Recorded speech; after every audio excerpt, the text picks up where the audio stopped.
nin professor oo macallin jaamacad ka ah ayaa waxa uu su'aal weydiiyay ardaydiisa wuxuuna yiri sida tan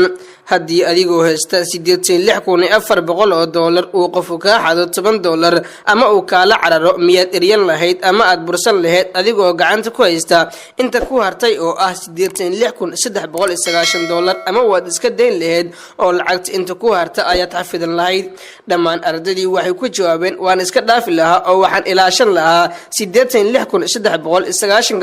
ee ii hartay macallinkii wuxuu yiri dhamaantiin sidaas cagsigeed ama bedelkeed ayaad sameeysan oo waxaad qasaarisaan $86,390 si aad u heshaan $10 $86,400 waa ilbiriqsida maalinka 24 saac adigana hal eray oo qofku dhahay 10 ilbiriqsi oo ku dhibtay ama adigu aad ka xumaatay ayaad ka fikirtaa ereygaasi lagu yiri maalinkii oo dhan sidaas daraaddeed 10 ilbiriqsi oo laga qasaariyay ayaad u lumisaa $86,390 ilbiriqsi oo adigu ku waray dulucda sheekadu waxa ay tahay hal eray oo lagu yiri waqtigaaga ha ku qasaarin aana ka fikirin ee horay uga soco waqtigu waa shay qaaliya ilbiriqsiga ku dhaafana kuuma soo noqonayo fadlan haddii aad nagu cusub tahay subscribe sar channelkeena Rijaal Janna haddii muuqaalkan isagu ku cajib geel la wadaag ana hilmaamin comment iyo like intaba